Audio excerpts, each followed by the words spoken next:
Capítulo 20. Fea. Aquella sensación o creencia que tenía de ser fea. Me contemplo en esas fotos de 4, 5, 7 años y soy preciosa. Una niña deliciosa, tan viva, tan alegre, tan llena de luz. El llevar Lucía en mi nombre también me marcó. Me sentía luz. Pero ¿por qué ya después yo no me veía así? Hay dos situaciones que sí recuerdo y que supongo me marcaron y me ayudaron a comprenderlo. Un día, tendría 10 años, cuando lo de ser guapa y casarse era el culmen y máxima aspiración femenina, le dije a mi madre: «Mamá, el hombre que se case conmigo me tiene que conocer muy bien en mi interior, ¿verdad?». Y ella contestó como lo más natural del mundo: «Claro, cariño». Pero lo que yo quería y esperaba que me dijera era: «No, no hace falta que te conozca tanto por dentro, porque solo con ver lo bonita que eres por fuera, ya te amará». Las respuestas a las preguntas de los niños pueden ser una trampa donde se vean atrapados toda su vida. Si se le hubiera ocurrido decirme: «¿Por qué dices eso, hija? ¿Qué me preguntas en realidad? ¿Qué es lo que necesitas oír para afianzar tu valía, para darte seguridad?». Con aquella respuesta tan natural, tan normal, confirmó mi sospecha. Me hundió en una tristeza de la que no me liberé hasta mucho tiempo después. Porque lo que esa respuesta significaba para mí era: «Sí, hija mía, te ha de conocer bien por dentro, donde eres bella, porque solo por tu exterior no se casaría contigo». El poder de unas pocas palabras que pueden quedar marcadas a fuego en el alma. Me conmueve pensar en esa niñita soportando ese peso sola, sin que nadie supiera ni entendiera lo que vivía, ni siquiera ella misma. Los libros han sido grandes apoyos para mí. De la infancia a la madurez, leer me ha ayudado a observar, a expresar, a comprender y a sentirme comprendida. Qué importantes los cuentos de hadas para poder arrostrar la vida. Qué bien entendía yo a aquellas pobres envueltas en harapos, con hermanas malvadas y odiosas madrastras trajinando entre las cenizas, andando solas por los caminos y por los bosques, escondidas en pieles de asno, en disfraces de animales repulsivos y ahuyentadores. Viejas brujas atrapadas en maldiciones y hechizos que sólo se desvanecían cuando aparecía un príncipe noble, inteligente, valiente, que no se quedaba en las apariencias, sino que sabía ver en el hondón de aquel desagradable animal, de la andrajosa desarrapada o de aquella bruja.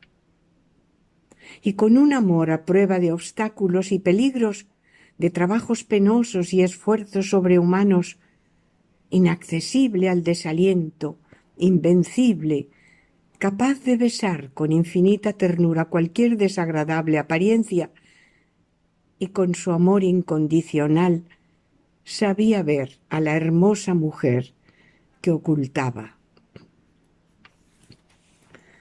Después la vida me ha ido enseñando que la autoestima nunca viene de fuera, que la valoración solo viene de ti mismo, de tu ser profundo, que la belleza está solo en los ojos de quien la mira, que la belleza no mira, sino que es mirada, que viaja con nosotros allá donde vamos, porque mora en nuestra mirada y solo espera que abramos los ojos.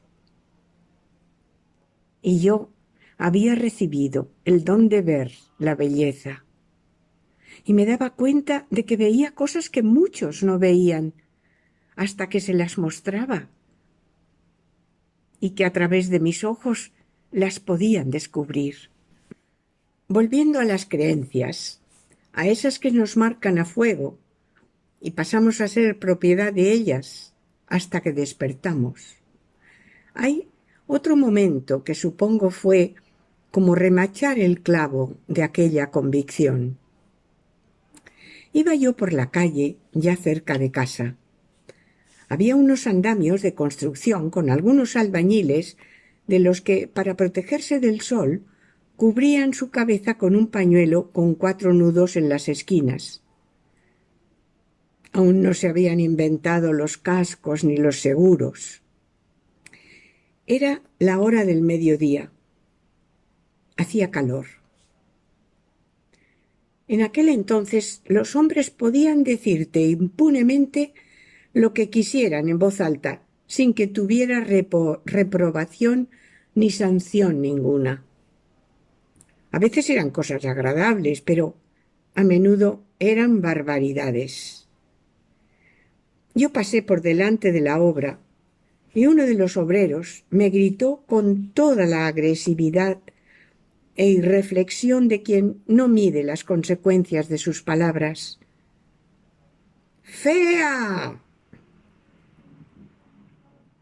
Aquello se clavó en mis entrañas como una daga incandescente y se instaló allí por mucho tiempo, por mucho tiempo.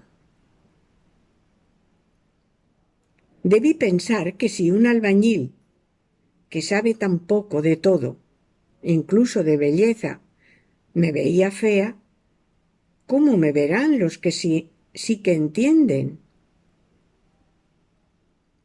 Ahora, visto en lontananza, también se podía haber interpretado como un piropo al revés, que decían una cosa significando otra.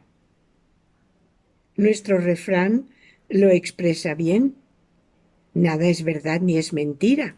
Todo es según el color del cristal con que se mira. Yo desde luego estaba predispuesta a verlo a través del más oscuro cristal.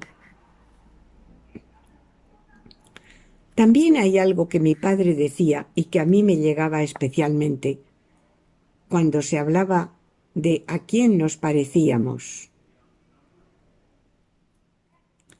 Tendríais que haber salido más a vuestra guapa madre que a vuestro feo padre. Esto no quita que ya en la juventud, cuando nos arreglábamos para salir al despedirnos, nos miraba y soltaba una de sus frases divertidas. «Está usted que lo tira», o «Vaya usted con Dios, pero vuelva», o «A este paso, hijas mías, vais a necesitar guardaespaldas». Hubo momentos en que me sentí atractiva, aunque no fueron suficientes para arrancar del todo aquella espina interior. Con 14 o 15 años, en el colegio, tuve mi momento de gloria, gracias a mis dotes teatrales. Me dieron un papel en la obra de Molière, El médico a palos. ¡Cómo lo disfruté! ¡Qué inmenso gozo el de interpretar, el de actuar! Creo que era buena actriz y me lucí. Una de las estupendas oportunidades que me ofreció la vida, porque siempre me han dicho que la escena se ha perdido una gran actriz conmigo. El vestuario de la obra era espectacular, alquilado en Cornejo. Quico Argüello era el protagonista, como era costumbre, en todas las obras que se representaban cada año. Él, actor por antonomasia del colegio, que también hacía los decorados porque pintaba muy bien, era un creador en todos los campos. Pero Creo que no tenía ojos más que para la bella, bajita y rellenita Angelina, la hija mayor de don Ladis, el director y dueño del colegio. En realidad él me daba igual, pero como era el más popular, tenía a todo el mundo colao y al retortero. Cuando fuimos a las pruebas del vestuario, a mí me dieron un traje precioso, un jubón con entalladísimo y apretado corpiño de color amarillo dorado, blusa blanca de generosísimo escote y amplias sayas de vivos colores. Era espectacular. Resulta que lo había llevado Carmen Sevilla en la película de La fierecilla domada. Me hacía un tipazo. Qué guapa me sentía y qué atractiva. Granda, no recuerdo bien su nombre, solo su apellido, que era un chico de los importantes, porque su hermana era profesora de inglés en el colegio, estuvo tras de mí todo el tiempo. Yo era consciente de que me miraba embobado durante los ensayos, porque él también actuaba en la obra. No sé muy bien si hubo algo entre los dos. Solo recuerdo lo bien que me sentía siendo valorada de aquella manera. Aquello me aumentó la autoestima muchísimo durante un tiempo. Creo que yo no le hacía ningún caso, pero me encantaba ser tan admirada. Hasta que un buen día, en la clase particular de inglés en el colegio, a la que con otros asistíamos los dos, me dio un sobre que contenía una carta. Cuando la leí, no sabía a qué atenerme. Era una poesía de la que solo conservo en la memoria el último verso. Decía: y ya solo puedo admirarte. Antes había palabras como llama, flor, pasión. Estaban en la primera parte del poema, pero se me clavó la última. Aquel ya solo. O sea que algo se había terminado. Sentí una fuerte conmoción y desencanto, y supongo que tristeza. No recuerdo que él me gustara, pero me sentía valorada, me halagaba ser obsequiada y perseguida por su atención. Cuando llegué a casa, esperé a la noche, con aquella decepción encogiéndome el alma, y le dejé a papá la carta sobre su mesilla. Solía ponerle allí cada noche lo que había escrito durante el día. Yo escribía mucho, sobre lo que me ocurría, sobre mi apreciación de la existencia, de la belleza, de lo que me rodeaba, vivencias, sucesos. Encabezaba mis escritos con este título: Algo, y al lado la fecha. Eran textos que papá leía cuando llegaba del periódico, bien entrada la noche. Lo leía con amor, creo, pero desde luego también con gran espíritu crítico. Y me respondía fielmente cada noche, con algún comentario antes de dormirse.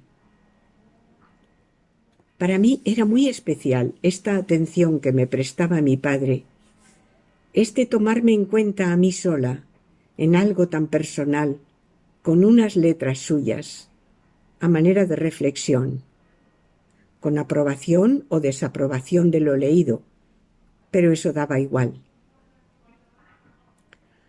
Lo primero que yo hacía al despertar era ir a su habitación y coger de la mesilla su escrito, que leía y releía hasta sacarle todo el jugo. A mi padre esto tenía que producirle una gran satisfacción, que su hija mayor escribiera, su heredera, la que tenía que haber sido Chico para perpetuar el apellido, porque entonces eso de heredar el apellido era algo muy importante. Me contaba que ya tenía elegido el nombre antes de saber que yo era chico, que yo no era chico. Me hubiera llamado Francisco Javier. Francisco porque era su nombre y Javier por el santo. Había leído de joven la obra en verso de Pemán, El Divino Impaciente, que se refería a San Francisco Javier. Y creo que de ahí le venía la pasión por el nombre. Esta es otra de las decepciones con las que cargué, el no haber nacido chico, y por tanto no cumplir la expectativa paterno caballero hidalgo varón. Pero que al menos hubiera heredado los genes de la escritura tuvo que ser una compensación para su latente frustración. Recuerdo que mamá no contaba en absoluto en esto. Era algo entre papá y yo. Bueno, y también mis amigas, que esperaban con fruición el escrito nuevo de cada día cuando llegaba al colegio por la mañana.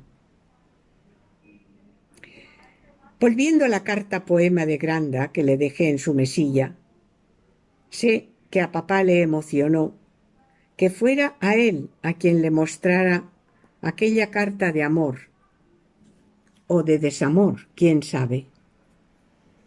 Y aquello mereció una charla especial e íntima donde por primera vez percibí que mi padre me trataba no como a niña, sino como a alguien con vivencias de más envergadura.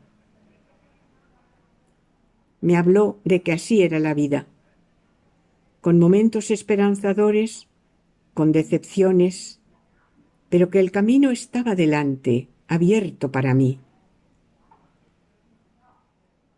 No sé si él me entendía bien, pero percibí su dolor por lo que podía ser un primer rechazo sentimental de su hija querida. Mi padre solía llamarme así, Ia. Mis hermanas, de pequeñitas, al no poder decir mi nombre entero, me decían la terminación, Ia.